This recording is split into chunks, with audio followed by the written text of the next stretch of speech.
ขอกราบถวายความนอบน้อมแด่พระรัตนตรัยถวายความเคารพพระมหาเถระพระเถรานุเถระทุกท่านขอความสุขความเจริญในธรรมจงบังเกิดมีแด่ท่านสาธุชนที่กำลังติดตามรับฟังรายการจากสถานีวิทยุแห่งนี้ทุกท่านขอนำท่านผู้ฟังเข้าสู่รายการคดีโลกคดีธรรม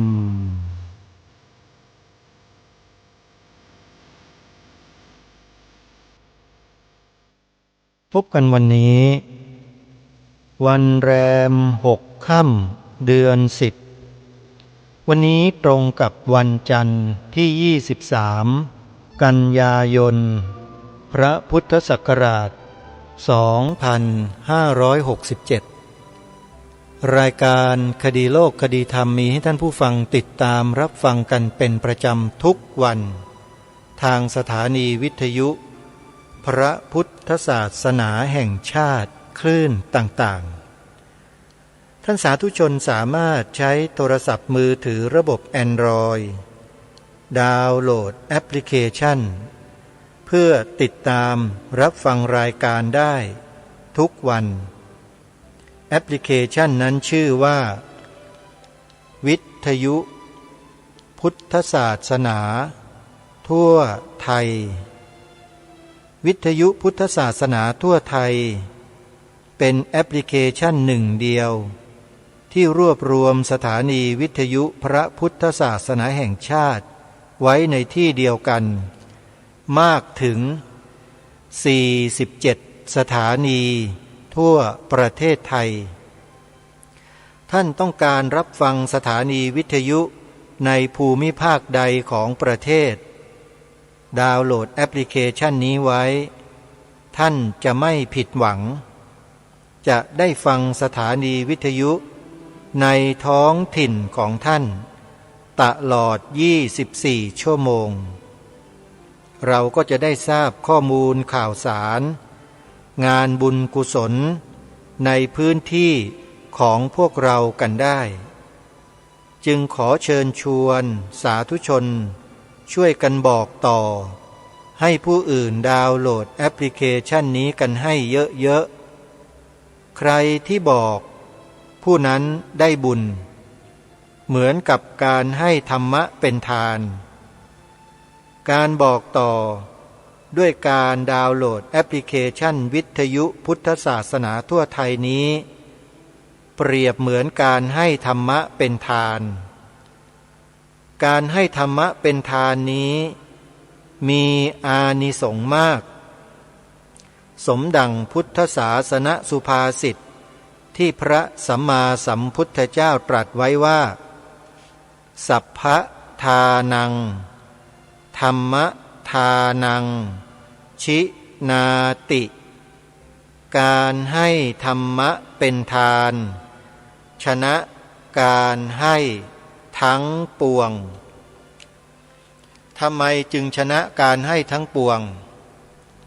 เพราะการให้ธรรมะนั้นคือการให้ปัญญาให้ความรู้แก่ผู้คนคนเราเกิดมาในโลกใบนี้ก็จะได้รับความรู้ตั้งแต่เบื้องต้นจากบิดามารดาของเราเรียกว่าเป็น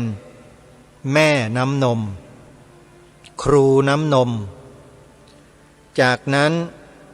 เราก็ถูกส่งเข้าไปโรงเรียนก็ได้รับความรู้จากครูบาอาจารย์ประสิทธิ์ประสาทสอนวิชาการต่างๆให้กับเราคนไหนที่มีบุญสั่งสมบุญมาแต่อดีต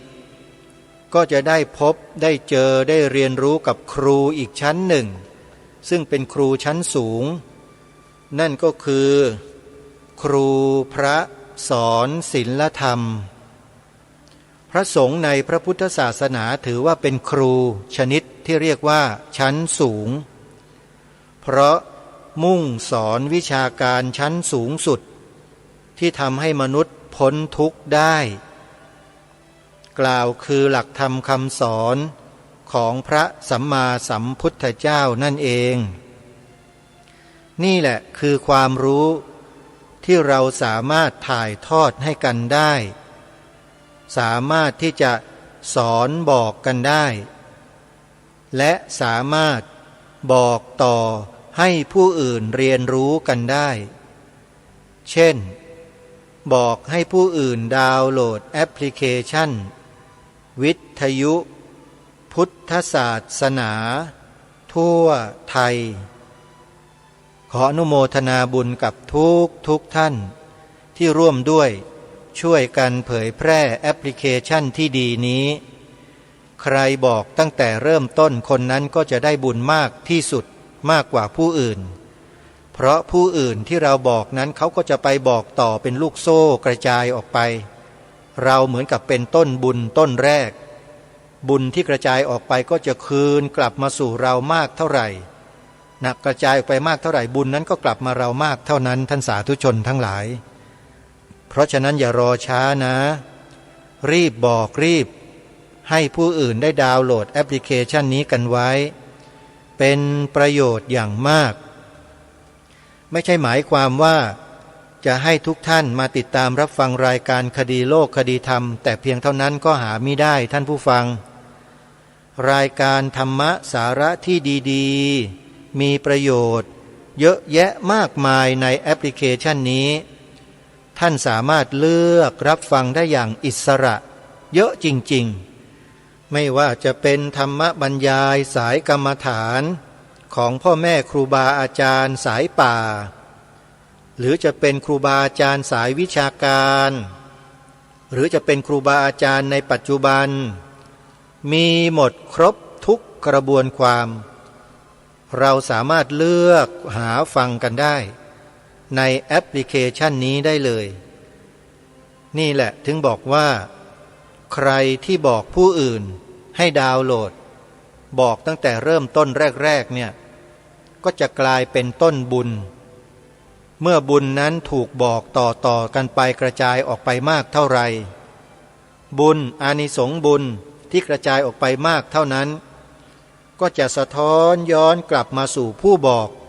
ตอนต้นเนี่ยเยอะที่สุดขอให้พวกเราไขว่คว้ากันเถอะญาติโยมไม่เสียเงินสักบาทเดียวบอกให้ผู้อื่นดาวน์โหลดกันไว้โยมโทรศัพท์มือถือที่จะใช้ดาวน์โหลดได้นั้นเป็นโทรศัพท์มือถือระบบ Android เท่านั้นใครที่ไม่มีโทรศัพท์ระบบ Android ก็ดาวน์โหลดไม่ได้ถ้าให้พูดกันตรงๆชัดๆก็คือโทรศัพท์ iPhone iPad ดาวน์โหลดไม่ได้แต่ถ้าเป็น Samsung หัวเว่ย Sony Oppo อะไรต่างๆเหล่านี้ Xiaomi ดาวน์โหลดได้ทั้งหมดเลยเพราะเป็นระบบ Android ส่วน Apple iPhone นั้นเขาเรียกว่าระบบ iOS ดาวน์โหลดไม่ได้อันนี้แจ้งบอกกันไว้ให้ทราบสาธุชนผู้ฟังทุกท่านในขณะนี้รายการกำลังนำเสนอบทความในคำนำของหนังสือพุทธศาสนสุวรรณภูมิปกรณ์ซึ่งจัดทำขึ้นหรือเขียนขึ้นโดยท่านเจ้าคุณพระราชกวีอ่ำธรรมทัตโตวัดโสมนัสวิหารบทคำนำที่ท่านเขียนไว้นั้นคล้ายๆกับเป็นบทสรุปของการทำงานของท่านแล้วท่านก็ได้นำเหตุการณ์จริงที่ท่านได้ประสบด้วยตัวของท่านเองในแง่มุมต่างๆมาเขียนบอกไว้ในบทคำนำทั้ง6ครั้งที่กำลังนำเสนออยู่นี้เป็นครั้งที่5ที่ท่านเขียนและเป็นครั้งที่มีจำนวนมากที่สุดเกือบ11หน้ากระดาษถือว่ามากที่สุดเลยฟังกันให้ยาวๆฟังความรู้สึกของท่านฟังแนวคิดของท่านฟังความตั้งใจจริงของท่านฟังปัญหาของท่านที่เจอที่พบใครเป็นอย่างไร เมื่อไรที่ไหนยังไงเพื่ออะไรแล้วท่านทำตรงนี้ทำเพื่ออะไรเราจะทราบข้อมูลเหล่านี้จากบทคำนำของท่านนี่แหละส่วนเนื้อหาที่อยู่ตามสารบัญที่ปรากฏเอาไว้นั่นน่ะส่วนมากก็จะเป็นบทความเกี่ยวกับวิชาการที่ท่านได้นำเสนอไว้ส่วนมากก็จะเป็นความที่ถูกถอดออกมาจากแผ่นกระเบื้องจานเป็นเรื่องราวเป็นเนื้อหาสาระธรรมะในพระพุทธศาสนาส่วนมากเพราะชนเผ่าไทยเราในอดีตตั้งแต่ขุนสวงนางสางมาเนี่ยก็อยู่กันมาในโลกมนุษย์ใบนี้ตั้งแต่ต้นกับตั้งแต่เริ่มมีมนุษย์คู่แรกของโลกก็คือขุนสวงนางสางนี่แหละถามว่าขุนสวงนางสางเนี่ยเกิดขึ้นมาในโลกได้ยังไงตามคัมภีร์ที่ปรากฏในพระพุทธศาสนาก็ดีหรือแม้แต่ในแผ่นกระเบื้องจานเมืองคูบัวที่ท่านเจ้าคุณท่านได้ถอดความออกมาให้เราได้ทราบได้รู้ก็ดีตรงกันมนุษย์คู่แรกของโลกเกิดมาจากพรหมชั้นใดชั้นหนึ่งที่ลงมาบนโลกมนุษย์ในสมัยต้นกับตอนลงมาก็เป็นแสงสว่างนะพุ่งลงมาท่านสาธุชนพอลงมาแล้วก็มีร่างกายปรากฏแล้วก็นำเอามือเนี่ยในปลายนิ้วเนี่ยเกี่ยวเอาง้วนดินที่อยู่บนพื้นโลกเนี่ยขึ้นมาดูดกินตามตำราเขาว่าอย่างนั้นนะฮะทีนี้พอกินเข้าไปปุ๊บโอชารสชาติมันก็แผ่ซ่านไปตามสารพางกายพรหมเหล่านี้ก็มีเบญจขันธ์เหมือนกับเรานะท่านผู้ฟังเบญจขันธ์ก็คือขันธ์ห้าเหมือนกันเลยเขาอยู่ในปัญจโวการภูมิอย่างเรานี่แหละนะพวกเรานี่ก็คือปัญจโวการภูมิภูมิมนุษย์เราเนี่ยคำว่าปัญจะแปลว่าห้าโวการภูมิคือผู้เพียบพร้อมด้วยขันธ์ทั้งห้าก็คือรูปเวทนาสัญญาสังขารวิญญาณพรหมเหล่านี้ก็มีขันธ์ห้าเหมือนกับเราเลยเรียกว่าอยู่ในปัญจโวการภูมิเหมือนเราแต่ลักษณะแตกต่างจากเราของภพภูมิของพรหมนั้นจะดีเลิศประเสริฐกว่าเราเยอะเทียบเคียงกันไม่ได้เลยแต่ที่เทียบเคียงไม่ได้กับมนุษย์เราอีกประการหนึ่งก็คือพรหมบำเพ็ญบารมีเพิ่มไม่ได้เทวดาก็เพิ่มไม่ได้ไปขึ้นไปไปเสวยสุขให้มันหมดเฉยๆเท่านั้นแหละพอหมดบุญแล้วก็ตกล่วงไปสู่ภพภูมิที่ต่ำกว่าไปเรื่อยๆจนกระทั่งมาเป็นมนุษย์อย่างพวกเรานี้แต่มนุษย์ต้นกับตามที่ได้ศึกษาเรียนรู้มาในคัมภีร์ทางพระพุทธศาสนาก็ดีหรือแม้แต่ที่ท่านเจ้าคุณนำเสนออยู่นี้ก็ดีมีความตรงกันคือเป็นพรหมที่ลงมาสู่โลกมนุษย์แล้วรัศมีหรือว่าอิทธิฤทธิปาฏิหาริย์อะไรของท่านก็แล้วแต่เถอะเสื่อมสภาพลงเพราะไปสัมผัสกับรสชาติของดินบนพื้นปฐพีของโลกเรานี่แหละตามที่ท่านเขียนบอกเอาไว้แล้วร่างก็แปลงกลายเป็นมนุษย์ก็เป็นมนุษย์ผู้ชายกับมนุษย์ผู้หญิงในตำรับตำราในคำจารึกเขาได้สมมุติชื่อว่าขุนสวงนางสางสองท่านนี้แหละคือมนุษย์ต้นกับตามที่ท่านเจ้าคุณนำเสนอในเอกสารที่ท่านได้ทำขึ้นมานี้ซึ่งก็ตรงกันกับความที่มีปรากฏอยู่ในคัมภีร์ทางพระพุทธศาสนาของเราเหมือนกันเลยเพราะฉะนั้นจึงสามารถสันนิษฐานได้ว่ามนุษย์คู่แรกของโลกเป็นพรหมลงมาอุบัติในโลกใบนี้แล้วก็ออกลูกออกหลานเป็นเผ่าพันธุ์กว้างขวางใหญ่โตขึ้นมาเป็นมนุษย์ในโลกทั้งหมดสาธุชนผู้ฟังทุกท่านเรื่องราวเหล่านี้เป็นความลึกซึ้งเป็นความละเอียด เป็นความที่เข้าใจได้ยากเพราะผ่านล่วงการสมัยมาไม่รู้กี่แสนล้านปีแล้วทีนี้ต้นไทยของเราตามที่ปรากฏเป็นหลักฐานที่เรากำ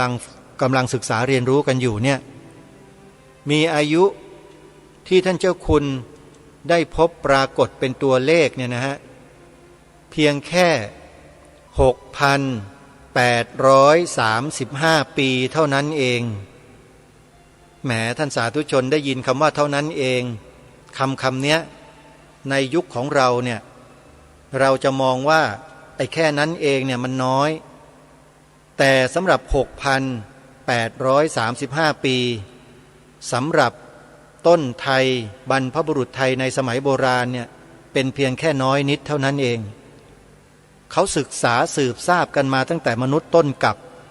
ไม่รู้กี่แสนล้านปีมาแล้วนะฮะ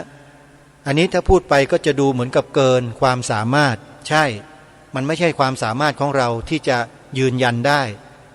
แต่มีปรากฏอยู่ในคัมภีร์ในตำรับตำราแม้แต่ในปัจจุบันที่นักวิทยาศาสตร์ได้สันนิษฐานถึงอายุของโลกของเราเนี่ยเป็นหลายแสนล้านปีมาแล้วนะท่านแค่พบฟอสซิลที่เป็นต้นไม้ที่กลายเป็นหินเขาก็บอกแล้วว่าอายุประมาณ10 ล้านปีแต่ถ้าเป็นคริสตัลหมายถึงว่ามีแสงวาววับประกายเป็นแก้วเมื่อไหร่อันนั้นเขาบอกว่า160 ล้านปีท่านนี่คือนักวิทยาศาสตร์นักธรณีวิทยาที่เขาสันนิษฐานถึงอายุของวัสดุเหล่านั้นที่ค้นพบใต้ดินเนี่ยนั่นหมายความว่าโลกเราเนี่ยมีมานานตั้ง160 ล้านปีและก็เกินกว่านั้นมาเยอะเลยเป็นสิ่งที่จะต้องทำความเข้าใจร่วมกันเพื่อให้ถูกต้องตรงกันตรงนี้เป็นที่ยอมรับนะฮะเพื่ออะไรเพื่อเราจะได้มาฟังสิ่งที่ท่านเจ้าคุณท่านได้ค้นพบตรงนี้แล้วนำมาบอกเล่าแก่พวกเราเราก็จะได้ไม่ตื่นตระหนกกันแล้วก็จะได้เกิดความเข้าใจร่วมกันว่าสิ่งที่ท่านกล่าวมานั้นไม่เกินความจริงไปเพื่อให้เราได้รับรู้ข้อมูลในเชิงลึกยิ่งขึ้นไปอีกว่ามนุษย์ในโลกใบนี้ตั้งแต่ต้นกลับมาจนกระทั่งถึงปัจจุบันนี้เนี่ยมีมนุษย์เผ่าไหนที่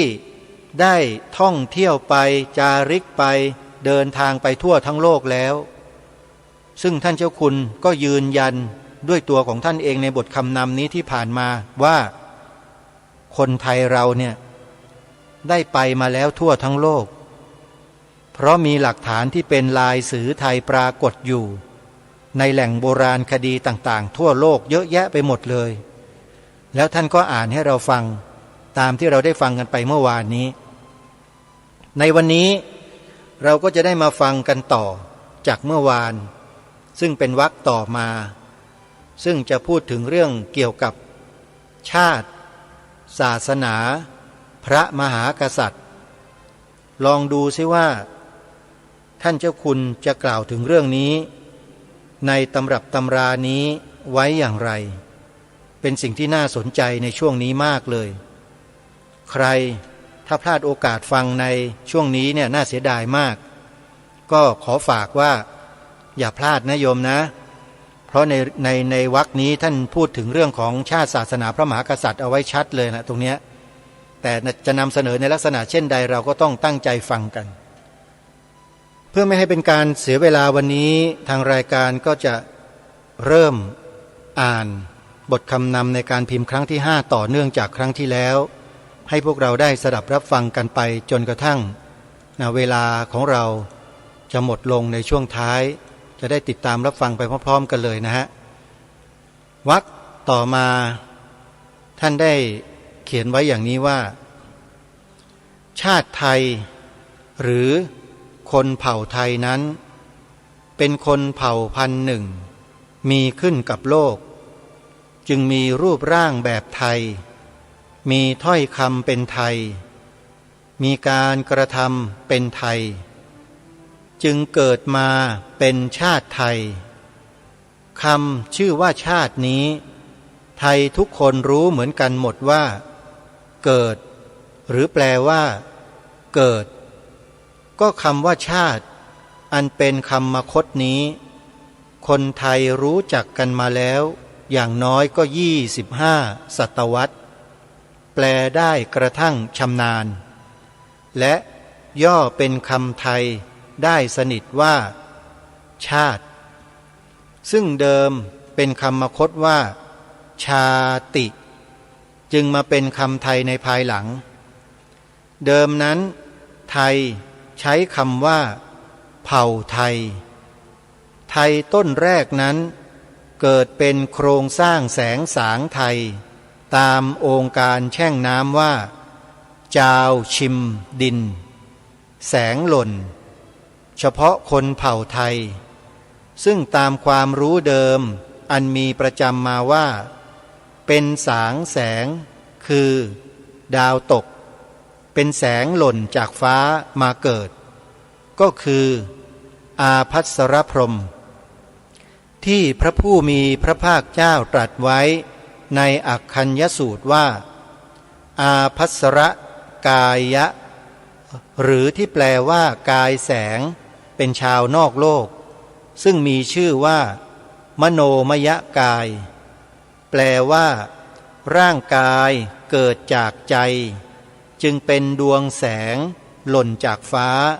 มาเกิดเป็นคนไทยซึ่งเป็นธรรมชาติคดีระบบหนึ่งอันมีมาก่อนทฤษฎีว่ามาจากคนลิงหรือมนุษย์วานอนซึ่งเป็นข้อคิดค้นกันเมื่อพระพุทธศักราช 2405 นี้เองฉะนี้ผู้ที่เกิดเป็นคนเผ่าไทยจึงมีรูปร่างโครงสร้างแบบไทยได้สร้างถ้อยคำขึ้นเป็นไทยหรือภาษาไทยได้ที่มีสมองและจิตในปราดเปรื่องเป็นประจำเผ่าไทยมาก็คือสามารถเอาเสียงพูดที่มีความรู้เข้าเป็นลายเส้นที่เรียกว่าลายสื่อไทยลายเลขไทยเอาเข้าเสียงร้องเรียกว่าเพลงไทยเพลงกล่อมฉะนี้ไทยจึงเกิดเป็นคนเผ่าหนึ่งหรือเป็นคนชาติหนึ่งของโลกแล้วครั้นรู้จักกันมากๆเข้าไทยเองก็นำเข้าไปร่วมแขกอินเดียอาหรับตุรกีมองโกจีนแล้วก็เลยกลายเป็นไทยผสมเมื่อละออกมาได้แล้วหรือมีโอกาสวาสนาขึ้นเป็นต้นได้ก็มักแสดงความเป็นไทยออกมาด้วยการตั้งชื่อไทยถ้ามีความรู้หนังสือไทยก็เขียนจารึกหนังสือภาษาไทยไว้จึงเป็นเครื่องรู้จักกันได้ในการต่อมาก็เผ่าไทยหรือชาติไทยที่เป็นอิสราธิปไตยเอกราชอยู่ก็ใช้ชื่อว่าไทยเช่นเมืองไทยแม้จะเปลี่ยนเป็นสยามหรือเสียมล้อก็ยังเรียกว่าเมืองไทยคนไทยเผ่าไทยชาติไทยณบัดนี้ก็เป็นสถาบันที่หนึ่งใน3 สถาบันซึ่งตั้งมานานแล้วตั้งแต่สมัยรัชกาลที่6ถึงจะเป็นสถาบันขั้นสำคัญที่1ใน3 สถาบันนั้นแต่ในพจนานุกรมฉบับราชบัณฑิตยสถานพระพุทธศักราช 2525 ไม่มีคำชื่อว่าชาติไทยซึ่งควรจะมีขนาดตัวหลวงเพื่อยืนยันสถาบันไทยเผื่อว่าจะมีผู้คิดว่าสถาบันนี้ควรจะมีชื่อเป็นหลักฐานอยู่ในพจนานุกรมควรจะมีเป็นหลักฐานดีกว่าไม่มีมาจบวรรคนี้เราก็จะได้มารู้อีกประการหนึ่งก็คือว่าคำว่าชาติไทยเนี่ยเดิมไม่มีนะฮะในพจนานุกรมของราชบัณฑิตยสถานฉบับปีพระพุทธศักราช 2525 ท่านเจ้าคุณท่านบอกว่าไม่มีคำชื่อว่าชาติไทย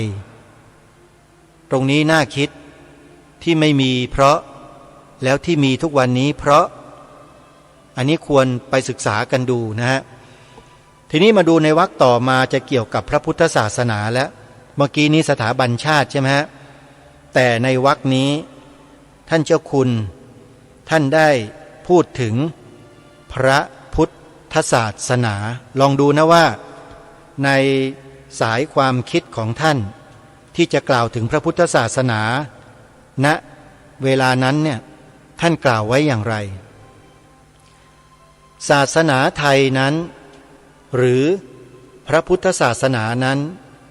เดิมไทยมีต้นไทยที่เกิดก่อนครั้งยังเป็นคนอยู่ได้ตั้งระบบต่างๆให้ได้ประพฤติปฏิบัติกันมาจึงเป็นคำสอนให้รู้และเป็นคำสั่งให้กระทำครั้นตายไปได้เกิดเป็นทรงสางหรือเป็นวิญญาณรูปเป็นอาภัสรกายเป็นทิพยกายอยู่นั้นก็มาสอนให้รู้ธรรมชาติและสอนให้ทำดีมีประโยชน์กับสั่งให้ทำดีมีประโยชน์และสั่งไม่ให้ทำสิ่งร้ายจึงเป็นคำสอนสั่งหรือคำสั่งสอนของท่านต้นอันตรงกับคำว่าศาสนาครั้นได้พระพุทธศาสนามาแล้วพระพุทธศาสนานั้นไทยได้มานานถึง25 ศตวรรษแล้วก็รู้กันดีว่าพระพุทธศาสนานั้นแปลว่าศาสนาของท่านผู้รู้หรือแปลว่าคำสั่งสอนของผู้ตรัสรู้คำว่าศาสนานั้นแปลว่าคำสั่งสอนคำสั่งคือวินัยที่ท่านผู้ตรัสรู้หมดกิเลสทรงบัญญัติไว้จึงเป็นกฎข้อบังคับให้ละเว้นสิ่งผิดให้ประพฤติสิ่งที่ดีชอบคำสอนคือธรรมะกล่าวสอนโทษของความไม่ดีและกล่าวสอนคุณของความดีเพราะท่านผู้ตรัสรู้คือพระพุทธเจ้านั้นทรงตรัสรู้แล้วจึงนำมาสอนอันเป็นพระธรรมและทรงตั้งบัญญัติกฎข้อบังคับขึ้นก็เป็นพระวินัยซึ่งครบอย่างนี้จึงเป็นพระพุทธศาสนาก็มีคำสั่งสอนเหมือนกับต้นไทยเดิมได้กระทำเป็นระบบแบบไทยไว้จึงสมคล้องกันตลอดมาและเฉพาะพระพุทธศาสนามีเพิ่มขึ้นมาอีกองคภาพหนึ่งคือนิพพานอันเป็นโลกุตรภูมิพ้นโลกซึ่งมีได้ทั้งกายนี้และปรกายกายอื่นชื่อมโนมยกายกายเกิดจากใจไทยเรียกว่าทรงสางเฉพาะมนุษย์ปุถุชนที่ยังไม่ได้อุตริธรรมตลอดถึงสัตว์ทั้งหมดยังมีกามคุณทรงสอนให้ละชั่วคือบาปมีผลเป็นทุกข์จึงเป็นทุกขติและทรงสอนให้ทำดีคือบุญมีผลให้เป็นสุขจึงเป็นสุขติซึ่ง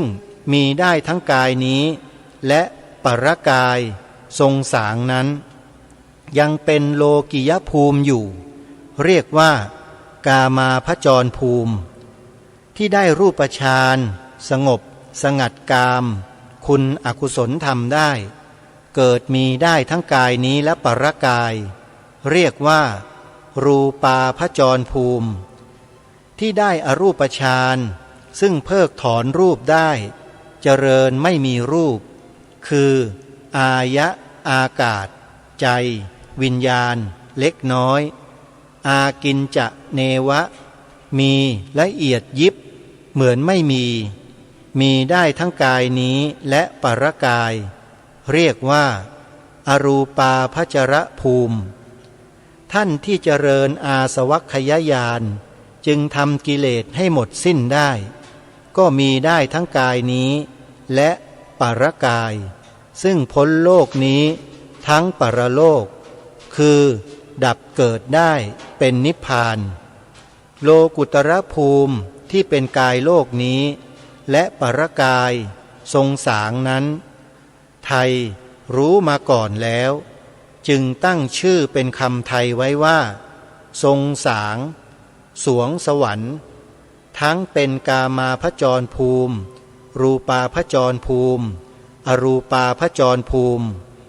เฉพาะโลกนิพพานโลกุตรภูมิไทยตั้งชื่อว่าเมืองแก้วนี้ในพระพุทธศาสนาไทยได้รับมาประพฤติปฏิบัติกันอยู่จึงมีวัดพระสงฆ์อุบาสกอุบาสิกาทั่วราชอาณาจักรกับทั้งยังเป็นศูนย์กลางมัธยมประเทศของโลกอีกด้วยและนี่ก็เป็นอีกวรรคหนึ่งที่ท่านเจ้าคุณท่านได้เขียนขึ้นถึงพระพุทธศาสนาซึ่งมีมาช้านานแล้วท่านผู้ฟังและกล่าวถึงบุคคลที่เป็นมนุษย์ต้นกับที่อุบัติขึ้นมาในโลกท่านพูดไว้ชัดเลยในบทความวรรคนี้ว่าเป็นอาภัสรพรหมที่ลงมาสู่โลกมนุษย์แล้วก็กลายร่างเป็นมนุษย์แล้วก็อยู่ร่วมกันเป็นคู่สามีภรรยาแล้วก็เกิดลูกเกิดหลานจนกระทั่งเป็นกลุ่มเป็นหมู่เป็นเหล่าเป็นเมืองเป็นประเทศอะไรต่างๆจนถึงวันนี้นี่คือต้นกำเนิดแล้วก็อยู่คู่กับพระพุทธศาสนาพระพุทธศาสนาก็อยู่คู่กับมนุษย์เหล่านี้มาโดยตลอดอันนี้เป็นข้อมูลที่ท่านเจ้าคุณนำเสนอไว้ในบทคำนำครั้งที่5ทีนี้มาดูในวรรคต่อไปก็ยังคงอยู่กับพระพุทธศาสนาเหมือนเดิมนะฮะท่านได้กล่าวไว้อย่างนี้ว่าคำว่าศัพท์0818815690 0520000636-7ทานคือสังฆทานบุญทานยิ่งใหญ่ขอเชิญชวนผู้ใจบุญใจกุศลร่วมเป็นเจ้าภาพทอดถวายกฐินสายสามัคคีสมทบทุนติดตั้งระบบโซลาร์เซลล์เพื่อผลิตกระแส